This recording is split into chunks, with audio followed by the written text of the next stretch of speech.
Hello everyone, my name is Stephen Kalapaka, and today we are going to be compromising a Hack the Box system.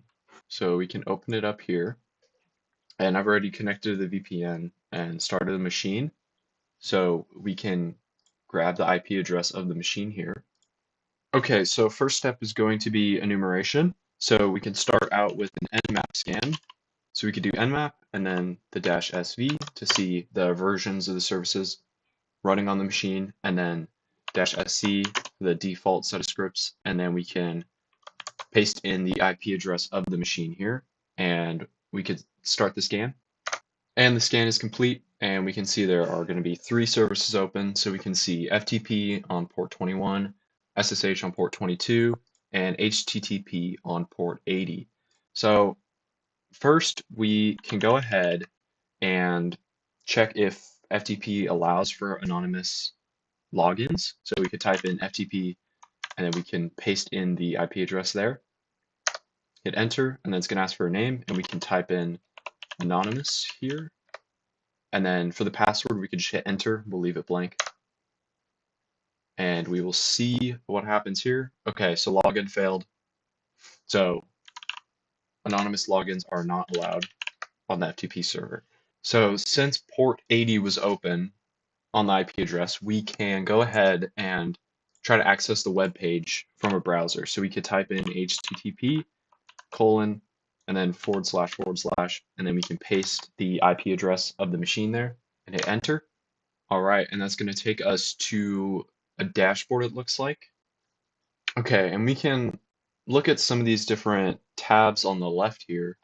So we see security snapshot, we can click this, and it says 5-second PCAP plus analysis. So you can take a look at this.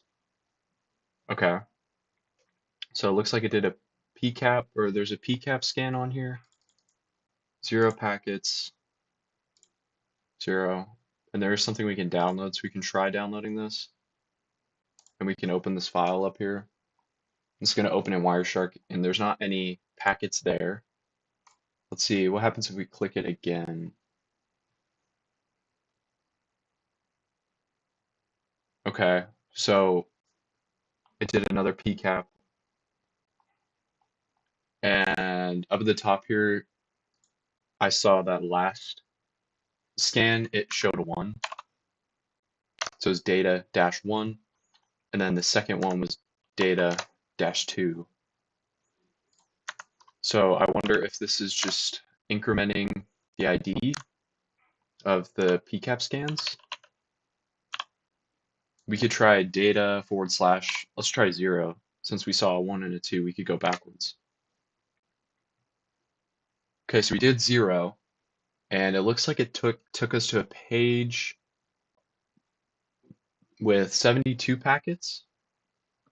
And I hadn't seen this before, so this must be new. So we could download it here, and then open up the Wireshark PCAP file. Okay, and we see some network packets here.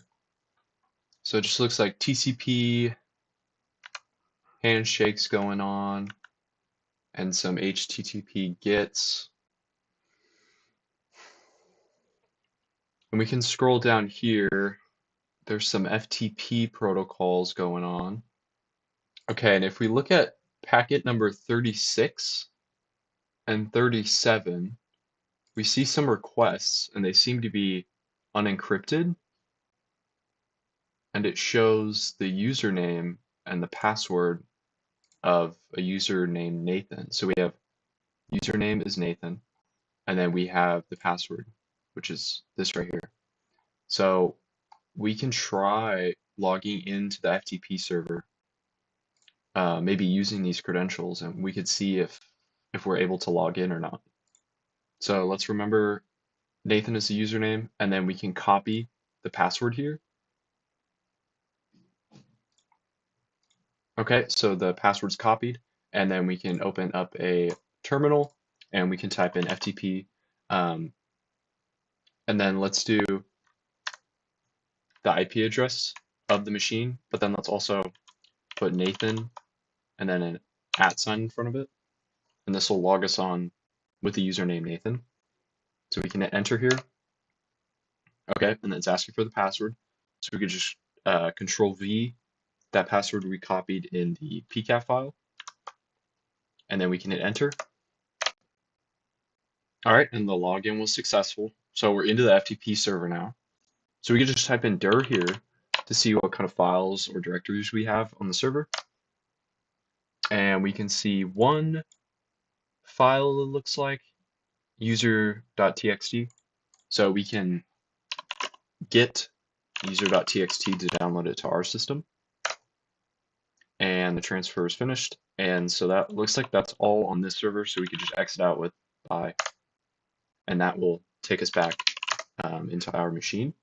And we can look at where this user.txt file went. So it went into just my home. So we can clear this and we can cat the user.txt. Okay, and this is going to be the first flag for the Hack the Box assignment. All right, and if we think back to the original Nmap scan, port 22 was open as well. So we can try to log into that using these credentials that we have here, and we can see if that works or not. So we can do SSH, and then we'll do the name of the user, which is Nathan, @ and then we can paste the IP address of the machine here. And then we can type in yes. All right, and it's going to ask for Nathan's password. So we can just Control V the password there and then hit enter. And let's see if this works. Okay, so it does look like we have access now. So we are in Nathan's account on the machine cap. So we can just do ls.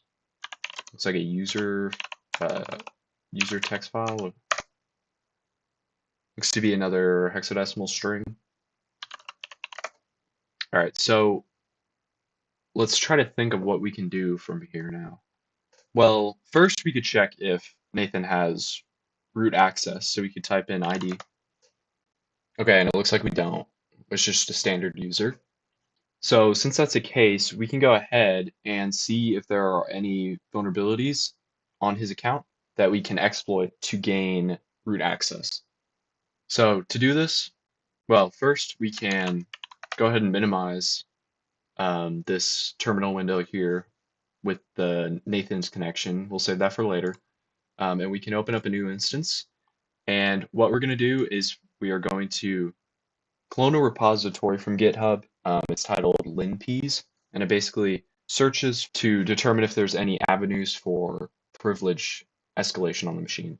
So we can just be in the home directory of our machine, and we can go ahead and git clone.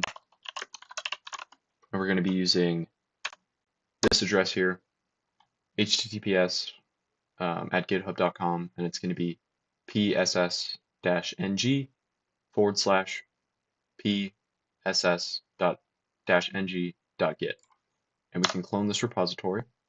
And I already have it cloned on my system, so it's not going to download, but for you it should download. So we can get to the folder where it downloaded, so we could just do cd and then PEA and then just hit tab and it'll fill it in, and we can go to the folder.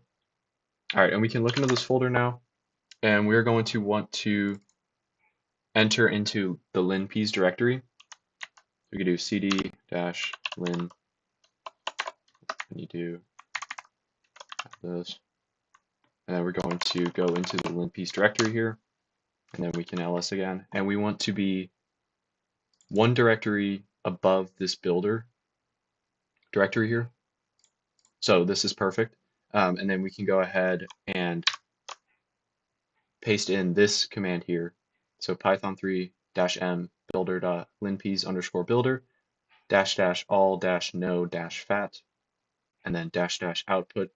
And then we want it to output into our temp folder. So we can enter here. All right, and after a little bit, the file's finished and it got put in our temp folder under linpeas.sh.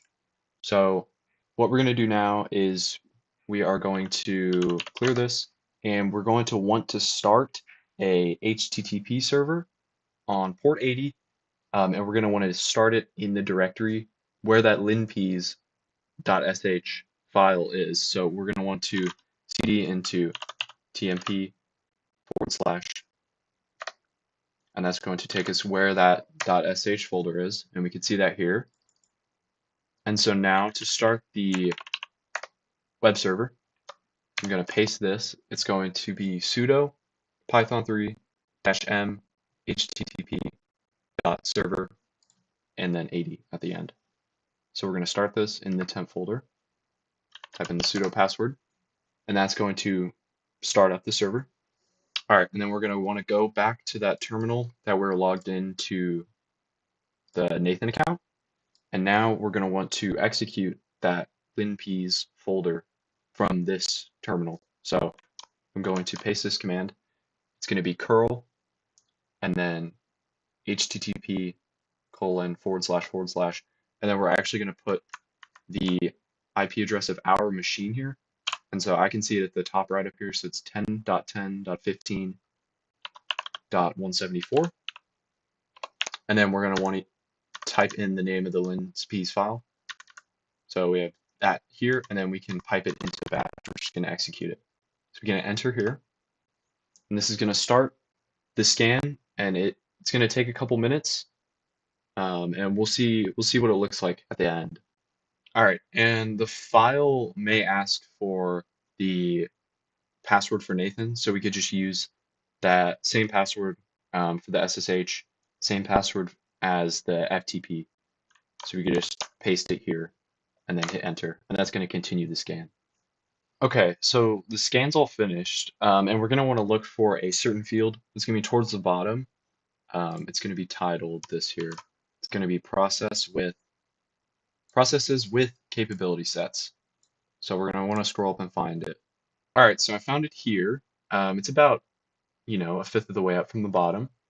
We could see processes with capability sets here. And then this line in particular is going to be what we're going to look at. And we could tell that it's, a critical line because it's in red text and it's highlighted yellow. And so we can see that it has to do with the binary python3.8 in the user file, user binary files.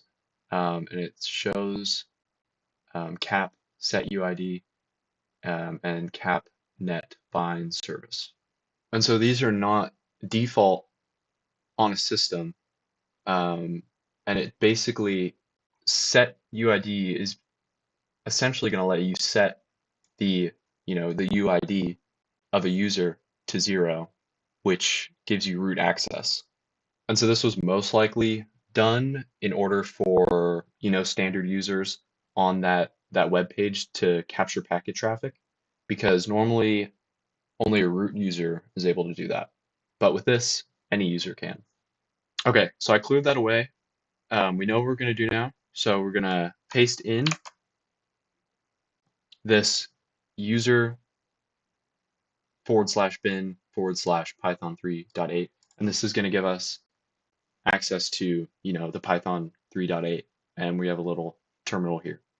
And so we're going to do 3 commands here. We're going to do import OS, then we are going to do os.setUID 0, and this is going to set the UID to 0, which is the root number. And then we're going to do os.system and then bin bash in quotations and parentheses. All right, and now we have access as root. We can look around now, so we can change directory to the root homepage. So we do cd /root, and we can see what kind of files are here. And we see the root text. We can cat this, and it looks like a hexadecimal string. And this is going to be the last flag to complete the box. And so on this page, you will just submit the 2 flags here. And that is going to be all to complete this box. And so this box basically allowed you to access a HTTP server and then gain some credentials that you shouldn't have had access to. And then those credentials let you gain a foothold, and you're then able to escalate your privileges to root. And that's going to be all for this box. Thank you.